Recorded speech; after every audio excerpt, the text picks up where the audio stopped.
നമസ്കാരം. Raf talk ഫുട്ബോളിലേക്ക് അവർക്കും സ്വന്തം. മെസ്സി വരുന്നു. അതിന് ഈ സ്റ്റേഡിയം പോരാ.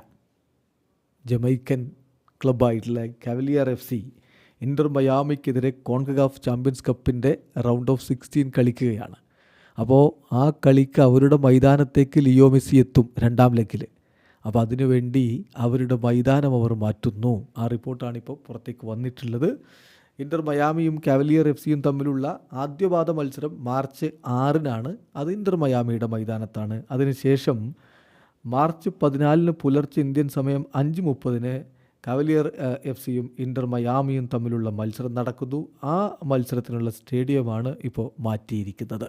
ഒഫീഷ്യലായിട്ട് ഇക്കാര്യം പുറത്തേക്ക് വന്നിട്ടുണ്ട്. ജമൈക്കൻ ക്ലബ്ബ് നിലവിൽ അവർ കളിച്ചുകൊണ്ടിരിക്കുന്ന സ്റ്റേഡിയത്തിൽ, യൂഷ്വലി അവർ കളിക്കുന്ന സ്റ്റേഡിയത്തിൻ്റെ കപ്പാസിറ്റി 3000 സീറ്റാണ്. 3000 ആളുകളെ മാത്രം ഉൾക്കൊള്ളാവുന്ന ഒരു കുഞ്ഞ് സ്റ്റേഡിയത്തിലാണ് അവർ കളിച്ചുകൊണ്ടിരിക്കുന്നത്. എന്നാൽ അവർ ആ സ്റ്റേഡിയം ഇപ്പോൾ മാറ്റുന്നു. ഈ ഒരു കളിക്ക് വേണ്ടി മാത്രമായിട്ട് റൗണ്ട് ഓഫ് 16 മത്സരം കളിക്കുന്നത് അവിടുത്തെ നാഷണൽ സ്റ്റേഡിയത്തിലായിരിക്കും. 35,000 പേരെ ഉൾക്കൊള്ളുന്ന നാഷണൽ സ്റ്റേഡിയത്തിലായിരിക്കും കളിക്കുക എന്നിപ്പോൾ ഒഫീഷ്യലായിട്ട് വാർത്ത പുറത്തേക്ക് വരുന്നു. ചുരുക്കത്തിൽ ലിയോ മെസ്സി കളിക്കുന്ന ഒരു സ്റ്റേഡിയം, അതിലേക്ക് ആളുകൾ തിങ്ങിക്കയറി വരും എന്ന കാര്യം ഉറപ്പാണ്. അത് കണ്ടറിഞ്ഞുകൊണ്ട് സ്റ്റേഡിയം വരെ മാറ്റുന്നു എതിരാളികൾ. വീഡിയോ അവസാനിക്കുന്നു. ഫുട്ബോൾ ലോകത്ത് കൂടുതൽ വിശേഷങ്ങളുമായി റാഫ് ടോക്സ് കൊണ്ടുവരാം.